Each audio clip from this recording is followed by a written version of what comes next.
ስላለው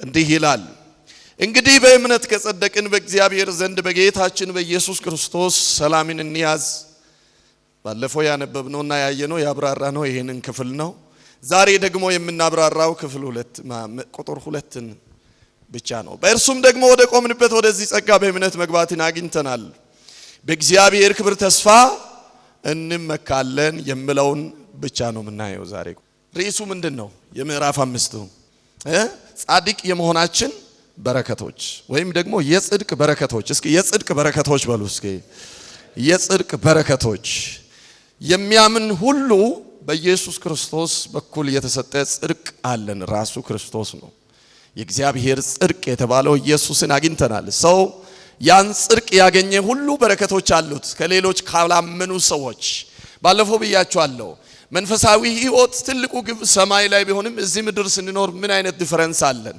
ከማያምኑ ወይም ደግሞ የዚህ ጽድቅ ተካፋይ የዚህ ጽድቅ እድለኞች ካልሆኑት የዚህ ጽድቅ ተካፋይ የሆኑት የሚለዩበት ምክንያቶች ወይም ደግሞ በረከቶች ምንድነው በምንድነው የተባረኩት በምንድነው ልዩነት ያላቸው የሚለውን ተመልክተን ነበር የመጀመሪያ የጽድቅ በረከታችን ወይም ደግሞ የዚህ የእግዚአብሔር ጽድቅ ተካፋይ የመሆናችን በረከት ሰላም ነው ብለናል ሰላም አግኝተናል ሰላምን እንያዝ የሚለውን በአዲሱ መደበኛ ትርጉም ሰላም አለን ይላል ሰላም አለን ሰላም ከእግዚአብሔር ጋር በሰማይ ካለው ከእግዚአብሔር ጋር እርቅ አለን ከሰዎች ጋር እርቅ አለ ከራሳችን ጋር ደግሞ ጦርነት የለም ሰላም ከእግዚአብሔር ጋር ሰላም ከሰዎች ጋር ሰላም ከራሳችን ጋር ሰላም አለን የተተረፈረፈ ሰላም ተሰጥቶናል የእግዚአብሔር ጽድቅ ተካፋዮች በመሆናችን ሰላም አግኝተናል የሚለውን ተመልክተን ነበር በዚህ ስር ብዙ ነገሮችን አይተናል ዛሬ ቀጥታ ሁለተኛውን ሐሳብ ጻድቅ የመባላችን በረከት ሁለተኛው በረከት ወደ ጸጋው ዙፋን መግባትን አግኝተናል የመጀመሪያ ሰላም አግኝተናል እስኪ ጮክ በሉና ሰላም አግኝቻለሁ በሉ እስኪ ድምጻችሁ አይሰማም ሰላም አለኝ በሉ እስኪ ቀኛችሁን እንደዚህ አወዛውዙ ዘሃታቱን አቫያ we are peace everlasting peace ዝም ብሎ ሰላም አይደለም ዓለም የማታውቀው ሰላም ውስጥ ገብተናል ምናልባት ፊታችን ተረብሾ ሆነ ተጨማዶ ሰዎች አይቶን ሊሆን ይችላል መንፈሳችን ሰላም ነው ነፍሳችን ሰላም ናት ከእግዚአብሔር ጋር ሰላም ነን ከሰዎች ጋር ሰላም ነን ከራሳችን ጋር ሰላም ነን የዘላለም ሕይወት ስጋት የለብንም ሰላም አግኝተናል እስኪ ጮክ በሉና ሰላም አግኝቻለሁ በሉ እስኪ yes ሰላም አለን ሁለተኛው የጽድቅ በረከት ወደ ጸጋው ዙፋን መግባት አግኝተናል በቁጥር 2 ላይ እንዲህ ነው የምናገረው አሁን ያነበብነው ክፍል በእርሱ ደግሞ ወደ ቆምንበት ወደዚህ ጸጋ ሃሌሉያ ወደ የትኛው ጸጋ ወደዚህ ወደ ቆምንበት ጸጋ በእምነት መግባትን አግኝተናል ይላል ሰው የተባለ እጅግ በጣም ደካማ ፍጡር ኃጢአተኛ የሆነ ፍጡር ጧት ንስሐ ገብቶ ከሰዓት ኃጢአት የሚሰራ ድካም የማይሰለቸው የቆሸሸ ማንነት ያለው እጆቹ የቆሸሸ መጽሐፉ ገና ሲናገር ሮሜ ምዕራፍ 1ን ስናብራራ እንዳየ ነው ምዕራፍ 2ንም ስንመለከት እንደደገም ነው እግሮቻችን ደም አፍሳሽ የሆነ የሰው ልጅ ያ በብዙ ኃጢአት የሚታወቅ የተተበተበው የሰው ልጅ ሁሉን ወደሚችል ጽድቁ ከወርቅ ከእንቁ ይልቅ ሺህ እጥፍ ወደ ነጠረ ጽድቅ እጅግ በጣም ወደሚያበራ ፊት ሁሉን ወደሚችል ብቻ ሳይሆን የቅድስና ሁሉ ምንጭ ወደ ሆነው ንጹህና ቅዱስ ወደ ሆነው ወደ እግዚአብሔር መቅረብ የቻለበት ምስጢር የእግዚአብሔር ጽድቅ ይባላል በስራ ያልሆነ በዘር ያልሆነ ከሰዎች ያልተሰጠን ከሆነ ያልወረስን በገንዘብ ያልመጣ ጌታ ኢየሱስ ክርስቶስን በመቀበላችን ብቻ ያገኘን ያ ጽድቅ ሃሌሉያ ሃሌሉያ ያ የእግዚአብሔር ጽድቅ ይባላል በእግዚአብሔር ጽድቅ የእግዚአብሔርን ዙፋን መግባት አግኝተናል ክብር ለኢየሱስ ይሁን እስኪ ወደ ጸጋው ዙፋን መግባት አግኝቻለሁ በሉ እስኪ በክርስቶስ ኢየሱስ ወደ ጸጋው ዙፋን መግባትን አግኝቻለሁ በሉ እስኪ በማን በኩል በኢየሱስ ክርስቶስ በኩል ወደ እግዚአብሔር ጸጋ ዙፋን መግባት አግኝተናል። እንግዲህ አስቡት ወገኖቼ፣ ይሄ አክሰስ ነው፣ እድል ነው። ወደ ጸጋው ዙፋን መግባት የሚለው እድል ነው። በጣም ትልቅ እድል፣ ተራ እድል አይደለም። በጣም ትልቅና የሚያጓጓ እድል ነው። ወደዚህ ጸጋው ዙፋን እንድንገባ አክሰስ ነው የተሰጠን። ልዩ ኢንቪቴሽን ነው የተደረገልን። ልዩ ፍቃድ ነው ያገኘነው። ሰዎች እንኳን ሆናችሁ በዚህ ምድር ባሉ ነገስታቶች፣ የሹማምንቶች፣ ጠቅላይ ሚኒስቴር በሉ፣ ፕሬዝዳንት በሉ፣ በሀገሪቱ ላይ ከፍተኛ ስልጣን ባሉ ሰዎች ዙፋን ዘንድ ለመሄድ ማንም ሰው በጭቃ የተለወሰ በጭቃ የተጨማለቀ ልብስ ለብሶ ያደፈ ልብስ ለብሶ እጆቹ ተበላሽተው እግሮቹ ደም ነክተው ዝም ብሎ መግባት አይችልም። አይፈቀድለትም። ፕሮቶኮል አለው። ዝም ብሎ ወደዛ ቦታ አይገባም። እዛ ቦታ የሚያስተናግዱ ሰዎችም የሚሄዱ ሰዎችን ማን እንደሆነ በመለየት ከበሩ አንስቶ ከእያንዳንዱ ኮሙኒኬሽን አንስቶ እንዴት መግባት እንዳለበት፣ ምን መልበስ እንዳለበት፣ የለበሰም እንደሆነ እንዴት መሆን እንዳለበት በደንብ በተጠንቀቅ ነው የሚያስገባ። ማንም ደግሞ ለመግባት ቢያስብ ያደፈ ልብስ፣ የቆሸሸ ልብስ፣ የማይረባ ልብስ፣ የተቦጫጨቀ ልብስ፣ የተቀዳደደ ልብስ፣ የቆሸሸ ሰውነት፣ ፊቱ፣ እግሩ፣ እጁ የተበላሸ ሆኖ ወደ ነገስታቶች ዘንድ ለመግባት አይደፍርም። ምክንያቱም ስፍራው ትልቅ ፕሮቶኮል የሚጠይቅ ስለሆነ እንኳን ወደ ነገስታቶች ዙፋን ወደ ቤተ መንግስት ወደዚህ ማንም ምንም የምትለብሱ ወደማይጠይቃችሁ ቤተ ክርስቲያን ስትመጡ ያላችሁን ሁሉ ንጹህ አድርጋችሁ፣ ጫማችሁን ጠርጋችሁ፣ ልብሳችሁን ታጥባችሁ ንጹህ አድርጋችሁ ባላችሁ አቅም ሁሉ ንጽህናችሁን ጠብቃችሁ፣ አንዳንዶቻችሁ ደግሞ መስታወት አይታችሁ ሰውን እንደገና ኮመንት ጠይቃችሁ፣ አንዳንዱ ደግሞ ሁለት መስታወት አድርጎ አቤት ዝም ብላችሁ አልመጣችሁም። እኔ አሁን ጧት እንዳልነበር መለበስኩት ልክ ለብሼ ልነሳ ስል ማሚ አስቀየረችኝ። እንዴ ሶዬ አርጅተሃል እንዳለችኝ እና አሁን ሄዶብኛል መሰለኝ። እንዴት አያችሁ እይታዋን? የኔ ፕሮቶኮል እሷ ናት። ክፍያ ጉዳይ እየታሰበ አንደኛ አይደለም ምርጫዋ። በቃ በሷ ምርጫ ነው አሁን የለበስኩት። እኔ የለበስኩት ሌላ ነበር። እንደዚህ ዛሬ እንዴት ነው የለበስኩት አለችኝ። እና የለበሳችሁትን ልብስ ወደዚህ ቤተ መቅደስ ስትመጡ በጣም ታምራላችሁ። ለሽንገላ አይደለም። ጫላ በእናት እሱን ኮት ደርበውና ልበስ ቢሞቅ አሁን ጫላ ራሱ ጠዋት አስደንግጦኛል። በቅርቡ ጌታ የሆነ ነገር ሊያርግብኝ ነው ወይ ብያለሁ። ሁሉ ልጥልብን ዘንድ ነው ወይ ብያለሁ። እና ሰዎች ያላቸውን ነገር አጽድቶ ነው የመጡት።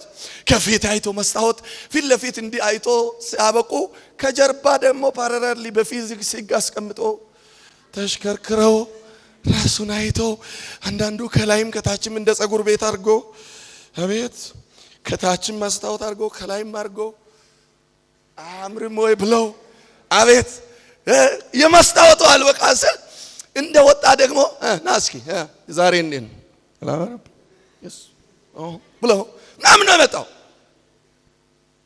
እንደዚህ ስለመጣችሁ አምሮባችኋል። አንደኞች ናችሁ። ለራሳችሁ አጨብጭቡ። ለብሳችሁ በቃ ንጹህ ሆናችሁ ስለመጣችሁ። ለምን ሰው ለምንድነው እንደዛ አድርጎ የዛን ኃይል ተጨንቆ የሚመጣ ካላችሁ እዚህ እንዳትገቡ ስለምንከለክል አይደለም። በሰው ፊት ቆሻሻ መስላችሁ እንዳትታዩ። እሺ በሰው ፊት ቆሻሻ መስላችሁ እንዳትታዩ ብቻ አይደለም። ሁለተኛ በሰው ዘንድ ተቀባይነትን እንድታገኙ። የልብስ ትልቁ ትርጉም ምንም አይደለም። ሌላ ካልኩሌሽን ያለው ሰው ካለ ያስረዳኛል። ይኸው በደንብ አስቡት። ምትለብሰው ገላይን ለመሸፈን ነው። አዎ እንደ ድንገት ዛሬ ከምሽቱ 3 ሰዓት አንተ ጋር ቢመጣ ሌላ ሰው ነው ማገኝ። ምክንያቱም እንደ ነገሩ ነው ቤት ውስጥ ምን ለብሰው። እኔ ራሴ ቤት ውስጥ አንዳንዴ ደጋግሜ የምለብሰው ልብስ አስብና እስቃለሁ። አሁን እኔን እዚህ መጥተው አንድ ሰው ቢያየኝ ይላልው እንዲህ የሚጎተት ትልቅ ቢጃማ አቤት ቀለል ስለሚለኝ ብቻ ብዬ 5 ሰው የሚያስገባ ለብሼ ወይኔ ጋሽ ፓስተር ነው የምትሉኝ ቤት ብትከፍቱት ወዛዛ ፓስተሩን ላንኳት ጋሽ ፓስተር ነው የምትሉኝ ለምን? በቃ ያን ሁሉ ደራርቦ የወጣው ላንተ ክብር ነው። አንድም ለራሱ ክብር ነው፣ ሁለተኛ ላንተ ክብር ነው፣ ሶስተኛ አንተ እንድትቀበለው ነው። የልብስ ትልቁ ምክንያት to be accepted ተቀባይነትን ለማግኘት ነው። አይደለም እንዴ? አይደለም ወይ? ለምሳሌ ወደዚህ ቸርች ስትመጡ አንዳችሁ የምናቃችሁ ወይንም የማናውቀው አንድ ሰው በል ልክ ከበር ስትገቡ በቀኝ እግራችሁ ላይ ስኒከር፣ በግራ እግራችሁ ላይ ቢጫና ቀይ የተቀላቀለ ሸበጥ፣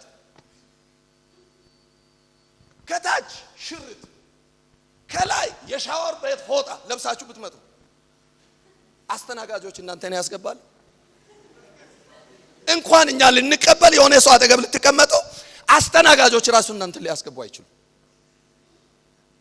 ቢኮዝ አንድ ነገር ይረዳሉ ካለባበሳችሁ ተነስቶ ፓስተር ቶሎ በልና እንትና ነቅሏል እንጸልይለት ነው የምትሉት። ተቀባይነትን አታገኙ። ልብስ የምትለብሱት ገላችሁን ለመሸፈን ብቻ አይደለም፣ ከሰዎች ጋር ጤነኛ መሆናችሁን ለማስመስከር ነው። ጋሽ ዳኒ አሁን በጣም ያምራል አባቴ እግዚአብሔር ይባረክ። በቃ ደስ ይላል። በቃ አሁን አጠገባቸው ከተቀመጠ በጣም አጠገብ ለተቀመጠ ሰው የሚመች ለሚያይ ሰው የሚመች አለባበስ ለብሶ ቁጭ ብሏል።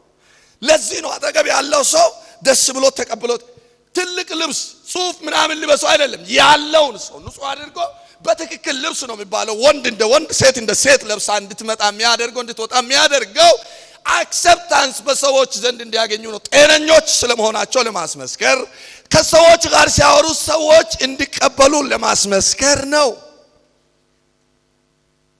እውነት ነው ውሸት? እውነት ነው ውሸት? ሰው ልብስ ነው የሚያየው። ከቨር ፔጁ ኢምፖርታንት ነው ለሰው ልጅ። አላችሁ ወይ? አላችሁ ወይ?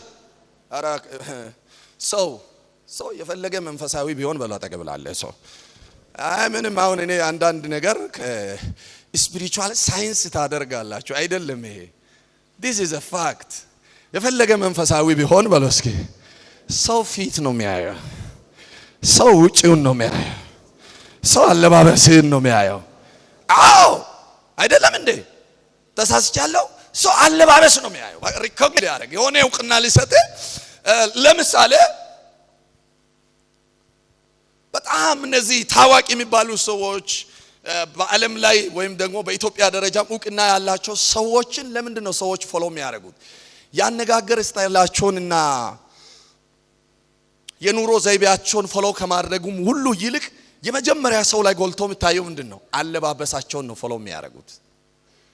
አሁን እኔ የለበስኩት ልብስ ጂንስ አይደለም፣ ቱታ አይደለም፣ የሰባኪ ልብስ ነው፣ ሱፍ ነው የለበስኩት። ስለዚህ ምን ተከተልኩ ማለት ነው? ልብሱን ወሰርኩ ማለት ነው። ከሆነ ቦዲ ብቻ ከሳምባዲ ልብስ ለብሻል። ይሄ ልብስ መጀመሪያ እየተለበሰ ሲሰበክ አይተን ያንን ነው የኮረጅ ነው። ያንን ስታይል ነው። ሰው በልብስ ነው የሚቀርበው። ሰው በውጫዊ ከቨር ነው የሚቀርበው። ሰው ውጪውን ነው የሚያየው። የሰውን አቴንሽን የሚስብ ልብስ ነው፣ ልብ አይደለም። ሰው አቴንሽን በልብ ተስቦ አያውቅም። ብዙ ጊዜ ልብ አያለው እኔ እንትና ልብ አያለው የሚል ሰው ካለ ውሸታም ነው። ልብስ ያያል። መጀመሪያ ልብስ ይሸውዳል። ልብስ ማንንም ይሸውዳል። በልብስ ይሸውዳል። በልብስ ይሸውዳል። ስለዚህ ወደዚህ ስትመጡ ያን ሁሉ አርጋችሁ የመጣችሁት ቱ ቢ አክሰፕትድ ተቀባይነት እንድታገኙ ነው። ምናልባት ዛሬ ይሄን ልብስ ስመርጥ እንደው ልብሱን ፊት ለፊት አስቀምጬ እንዲህ ጠረጴዛ ላይ አስቀምጬ እግዚአብሔር አባት ሆይ ጸልያለሁ በዚህ ልብስ ላይ ዛሬ እንድትነካ ፈልጋለሁ ብላችሁ ነው። እግዚአብሔርን እንድነካ ለብሶ የመጣ ሰው አለ? እስኪ እግዚአብሔር በልብሴ እንድነካ ለብሼ መጥቻለሁ የሚል ሰው? እግዚአብሔርን የሚነካ ልብስ የለበሰ ሰው እስኪ አለ? ማንም ሰው የለም። ማንም ሰው እንዲያ ብቻ ሳምሃው አሁን ካሜራማ አለኛ ጋር ድንገት ካሜራ እንኳን ቢገባ ቆንጆ ነገር ቢሆን ጥሩ ነው። የእግዚአብሔርን ልብ ተች ሊያደርግ የለበስኩት ልብስ የለም። የእግዚአብሔርን ልብ የሚነካ ልብስ የለንም። ሰው ይህ ልብሳችን ለሰው አይምሮ ሰውን ለማስደሰት ራሳችንን ለማስደሰት ለሰው አክብሮት እንድሰጠን እኛም ደግሞ በሰዎች ዘንድ ጤነኞች መሆናችንን ለማስመስከር ነው። አለበለዚያም ቅድም እንደለበስኩ ሆኜ ለብሼ ቢመጣ አንድ እግር ላይ ጫማ አንድ እግር ላይ ባዶ ሳምቲንግ አድርጌ ቢመጣ ጤናዬን ነው መጀመሪያ የምትጠራጠሩት፣ ሌላ ነገር አይደለም። ጤና አይምሮአችን ጤና መሆኑን የሚያስመሰክረው በትክክል እንደለበስን ሰዎች በትክክል እየለበስን እንዳለ ሲያውቅ ነው። በትክክል የሚባለው መስፈርቱ ሌላ ውስብስብ ውስጥ አትግቡ። ኖርማሊ ሰው መልበስ ያለበትን ለብሶ ሲመጣ ያ የሰውን አይምሮ ለማስደሰት ነው። የሰውን ተቀባይነት ለማግኘት ነው። ሰው እንዲቀበለን ፈልገን ነው። ሰው ይሄ በሰው ፊት ዋጋ እንዳለን ለማሳየት የምንለብሰው ልብስ ነው። ቁሳዊ ልብስ። ይሄ ልብስ በለው አጠገብ ላለ ሰው ይሄ የለበስከው ልብስ ያዘው። ቀስ ብለህ ትንሽም ቢሆን አይቆሽሽም። እንድች ያዝና ልብሱን ይሄ ልብስ በሉት በሰው ፊት ዋጋ እንዳለ ለማሳየት የለበስከው ልብስ ነው። ነገር ግን በሉስ በእግዚአብሔር ፊት ዋጋ ያለ ልብስ አለ። በእግዚአብሔር ፊት ተቀባይነት ያለ ልብስ አለ። እግዚአብሔር የሚቀበለው አለባበስ አለ። ይህ ልብሳችን ለምንድን ነው? ለሰው አይምሮ የተለበሰ ልብስ ነው። ሰውን እንዲቀበለን ሰው እንዲቀበለን ስትመጣ በትክክል ወስቶ ሊያስተናግድ። እውነቴን ነው የምላችሁ። ራቁት ወይ ከላይ ራቁት ግማሽ ራቁት እንኳን ብትመጡ ማንም አይቀበልም። በሩ ዝግ ነው። አስተናጋጆች ተረባርቦም ቢሆን ያስወጣሉ። ማንም አይቀበልም። ይህ ሰው ዘንድ ተቀባይነት ልናገኝ የለበስነው ልብስ ነው። So what is worthy in the face of Lord? በእግዚአብሔር ፊት ዋጋ ያለውስ ምንድን ነው? የቱ አለባበስ ነው? ልክ ይህንን ልብስ በሰዎች ፊት ዋጋ እንድኖራችሁ እንድቀበላችሁ ለብሳችሁ እንደመጣችሁ በእግዚአብሔር አብ ፊት ተቀባይነት እንድናገኝ ለብሰን የምንቀርበው ልብስ አለ። እርሱም የእግዚአብሔር ጽድቅ ይባላል። ስሙ የናዝሬቱ ኢየሱስ ነው። ሃሌሉያ! ጩሁና የናዝሬቱ ኢየሱስ በሉ እስኪ። የናዝሬቱ ኢየሱስ በሉ እስኪ። ኢየሱስ በሉ እስኪ። በአብ ፊት ተቀባይነት የምናገኝበት ልብሳችን ነው። ኢየሱስ ጸጋው ዙፋን ፊት የምንበረከክበት በሱ ፊት ተቀባይነት የምናገኝበት ልብሳችን ነው። ሃሌሉያ! ኢየሱስ በእግዚአብሔር አብ ፊት ተቀባይነት የምናገኝበት ልብሳችን ነው። ጌታ እግዚአብሔር ፊት አሁን እኔ ይሄን ለብሼ ቢቆም ጥሩ ለብሻለሁ፣ ንጹህ ለብሻለሁ፣ ታጥቤያለሁ፣ እሱ አይደለም ትርጉም ያለው። እግዚአብሔር አብ ፊት እውቅና ያለው። እግዚአብሔር አብ ፊት ሀብታም በመሆናችን አንገባም። ወደ እግዚአብሔር ፊት እውቀት በመኖራችን የተለያየ ምናምን አይነት ሁኔታ ሆነ ፕሮፌሰር ምናምን በመሆናችን የሆነ በዓለም ላይ ያገጠ ወርቀ ዘቦ እንደዚህ ወርቅ ምናምን የደረደረ ልብሳችን በመልበስ አንገባም። ጫማችን $5 ሚሊዮን ምናምን ቢባል ወደ እግዚአብሔር አብ አያቀርበንም። ምንም ነገር ወደ እግዚአብሔር አብ ፊት አያቀርበንም። በእግዚአብሔር አብ ፊት እውቅና ያለ ልብሳችንን እነግራችኋለሁ። በእግዚአብሔር አብ ፊት እውቅና ያለ ልብሳችን የናዝሬቱ ኢየሱስ ይባላል። እሱን ለብሰን ሃሌሉያ! እሱን ለብሰን ወደ ዙፋኑ እሱን ለብሰን ነው የምንቀመጠው። በሱ እግዚአብሔር ፊት ስንሆን ዙፋኑ ፊት ስንበረከክ እግዚአብሔር ሊያይብን የሚፈልገው አንድ ልብስ ብቻ ነው። ኢየሱስ ይባላል። ኢየሱስ ይባላል። ያን ልብስ ለብሰን ነው ወደሱ የምንቀርበው። ወደ ዙፋኑ ስንቀርብ፣ ወደ ማደሪያው ስንቀርብ፣ ወደ ጸጋው ዙፋን የሚያስገባን ልብስ ማን ይባላል?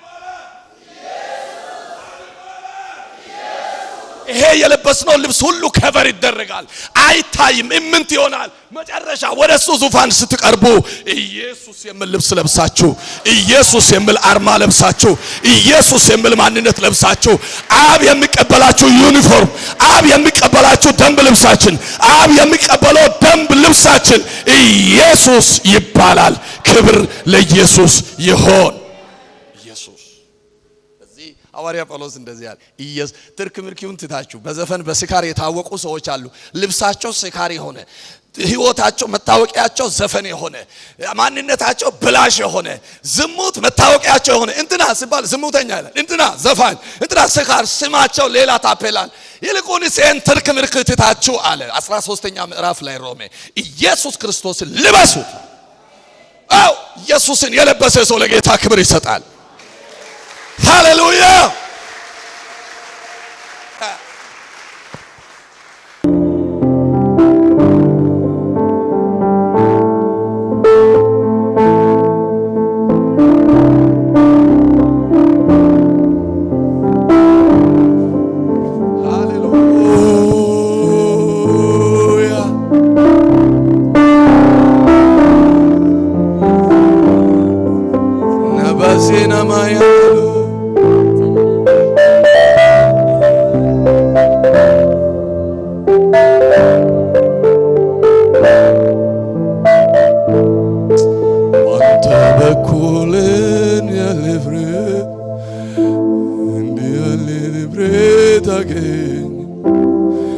የመርገም ጨርቄን ወዳጥዬ ወደ ጸጋዬ ዙፋን ገባሁ ወደ ጸጋዬ ዙፋን ገባሁ። ሃሌሉያ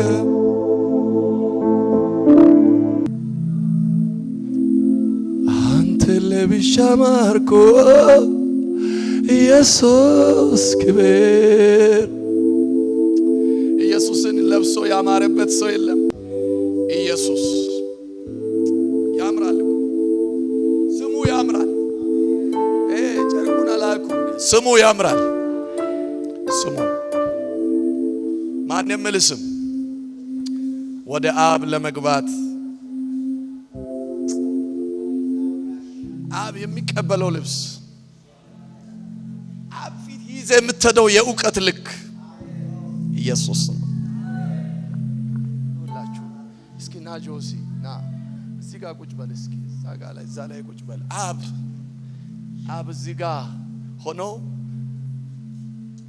እዚህ ጋር ሆኖ እውቀት አለኝ ጥበብ አለኝ ሕግ ጠብቄያለሁ ተገርዣለሁ ብሎ ይሄ ሰው ቢሄድ ፊቱን ይዘጋበታል፣ ይኮሳተራል፣ ፊቱን ይኮሳተራል።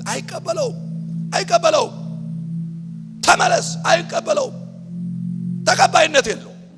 ነገር ግን ይሄን የክብር ልብስ ሃሌሉያ ወደ አብ መግቢያ ልብስ ወደ አብ መግቢያ ከዳብ በደስታ አብ የሚቀበለን ሰማይ የታረቀበት ስም ጸሎታችን ብቻ ሳይሆን ሕይወታችን ተቀባይነት ያገኘበት ስም ኢየሱስ ይባላል። እግዚአብሔርን ፈገግታ የእግዚአብሔርን አቴንሽን የሚስብ ልብስ ኢየሱስ የዘላለም ሸማ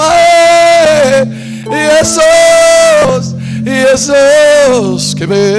በልበናት በል እስኪ አትችልም እንዴ? እንደምን በለው እስኪ የዘላለም ሸማ ኢየሱስ ክብር። ጽድቅን ቅድስና ኢየሱስ ክብር። የመርገም ጨርቅን ጣልኮት ኢየሱስ ክብር። አንተን ለብቻ ማርጎ ኢየሱስ ክብር። ጸጋዬን ገፎኝ ኃጢአቴ በፊት ብታይ እርቃን በገዛች ጽድቅን ለማቆም ቅጠል ማገልደም ለምን ባንተ በኩል ወደ እግዚአብሔር እንዲህ ያለ ድፍረት አገኝ። የመርገም ጨርቄን ወደ አጥዬ ወደ ጸጋዬ ዙፋን ገባሁ ወደ ጸጋዬ ዙፋን ገባሁ። የዘላለም ሸማ ኢየሱስ ክብር። ጽድቅን ቅድስና ኢየሱስ ክብር። የመርገም ጨርቄን የተሰደብኩበትን ስድብ የተለጠፈብኝን ቆሻሻ ያንን የምታወቅበት ሰፈር መንደር ላይ የምታወቅበትን ኮተታም ስም ያንን ኢየሱስ ካባ ያንን የጨለማ ካባ ያንን ቤቴ ራሱ የጠላኝን ያንን ማንነት ላላላላላ የስድብን ከዚህ በላይ ምን እንደሆነ ትፈልጋለህ? የምትፈልገው ነገር አለ አለ ወይ? ከዚህ በላይ አለ? አይዞህ አንተም አላወለክም። በቃ ፓስተር እኔ ግድ መልበስ ፈልጋለሁ አለኝ። ሌላ ጊዜ ኢየሱስ የሚል ልብስ በቃ ሳትመን መምጣት ነው። ዝም ብለን በየእሁዱ ዩኒፎርም አድርገን መምጣት ነው። ክብር ለኢየሱስ። because of the faith that you attain through grace ወደ እግዚአብሔር አብ የመግባት አክሰስ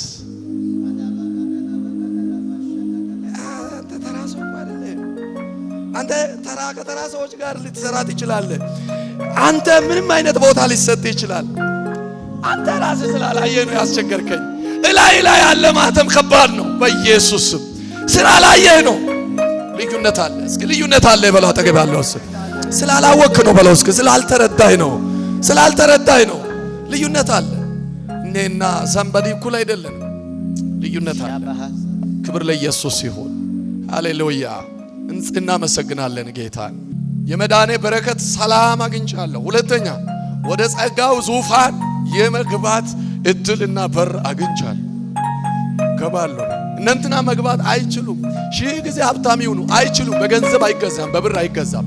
ወደዛ የመግባት እድል እኔ አግኝቻለሁ። ያ ጸጋ በእኔ ላይ በፈሰሰ ጊዜ የሆኑ ነገሮች እነዚህ ናቸው። ስሙኝ።